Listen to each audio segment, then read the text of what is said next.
Today we're going to talk about verbs. We've talked about present tense, past tense, and today we're going to look at the future tense. We are on work text page 85, and again here at the top box, they're reviewing what each of the three tenses are. And the nice thing, they're going to use some of these key words to help us, right? They give us clues so we know which tense to use. Yesterday is telling us it's the past, tomorrow indicates the future, and today is something in the present, something going on right now. Remember, when we use the future tense, we'll also be using the word will before the future tense verb. So it kind of helps, kind of gives you a big hint when we're using the future tense. So for Think A, they actually simplified this so much, made it so easy for us, but they want us to find these future tense verbs. So we're going to read each of the 5 sentences looking for the future tense. So, again, watch for that word will, and that's going to help us find the rest of the verb phrase. Okay, so in number 1, tomorrow we will invite Graham to Bible club, said Mom. Okay, do you see the word will right here? We's the subject. What are we doing? We will invite. So will invite is your verb phrase. So you underline both of those words together. Let's look at number 2. It says, I sure hope he will come with us. Again, they told us look for the word will. Will what? Will come. So that is our verb phrase. Will come, our future verb. Okay.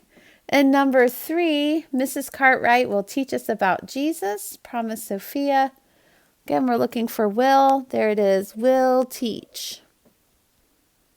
I dropped my pen if you're wondering why I had to switch colors there.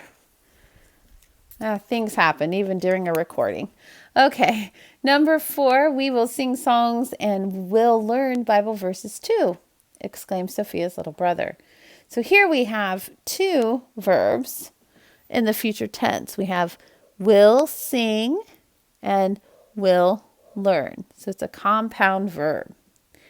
And the last one, Mom said, I will pray that Graham's parents say he may come with us. So again, we're looking for future tense. We have will, pray. Kind of easy when they give us hints like that. Makes it a lot easier. The next section, it gets a little more difficult. We're going to be talking here about Puerto Rico. And number 1, in Puerto Rico, scientists look through the largest telescope in the world. We need to find the subject of the sentence. Who or what is it about? Scientists is our subject. And what do the scientists do? They look. And we separate the subject and the predicate. One of the things that we'll be working on, and you will do more next year. So I'm going to go ahead and hint to you. A few of you have older siblings, and they've done that, where they had to learn all those prepositions. And you will learn to go ahead and cross out the prepositional phrases. In this sentence, we have a lot of prepositional phrases. In Puerto Rico, through the largest telescope's one, and in the world is another one. If we take out those prepositional phrases, we're literally left with only the subject and the verb. So sometimes we'll practice doing that. And next year you will have a lot more practice doing that. And you'll get very good at it. But it really does help simplify your sentence to find that subject and verb. So I just wanted you to see some of the things we're going to do, but we're not going to do a lot of it today. In number 2, it says, Christopher Columbus discovered the island of Puerto Rico in 1493. Who or what is our subject? Who or what is our sentence about? It's about Christopher Columbus. And we know that that's a compound subject, compound noun, right? Because first name, last name. So it's one line. And what did he do? He discovered is our verb. So then we would divide the sentence right here after Columbus.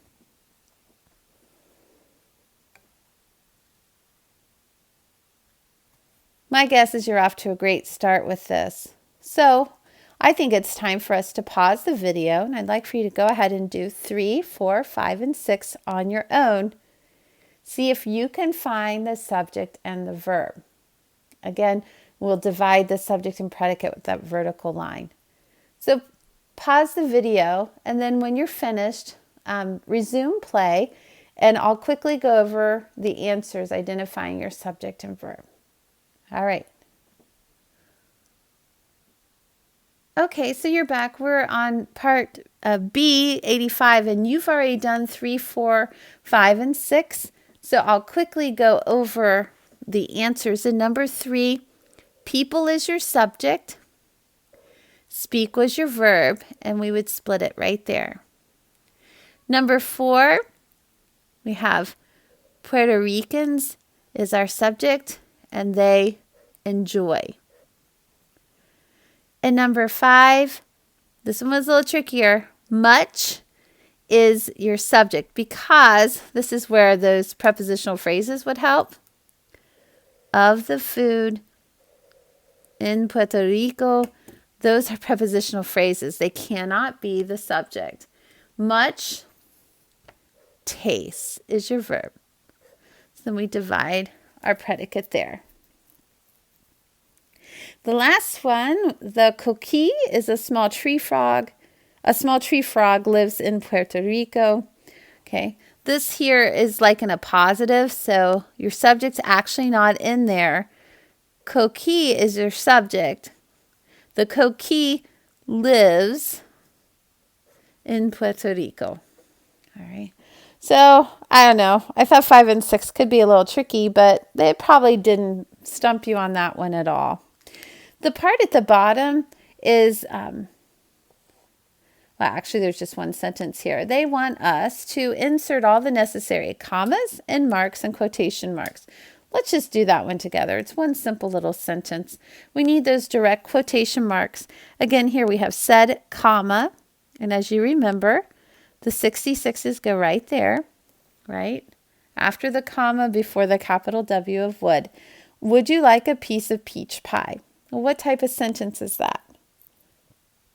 Right, it's an interrogative sentence. So I put my end mark, which is a question mark, first, and then I do my end quotation marks there with our insert marks. If you forgot, whoops, my camera slipped there. The insert marks are nice, but I wouldn't mark it off if you didn't have that on there. So hope this is kind of easy. You notice that these sentences got a little bit more complicated than the ones we did on the previous paper. But again, I know that you're doing very well with it. All right, we'll see you again more tomorrow. We'll do some more with verbs.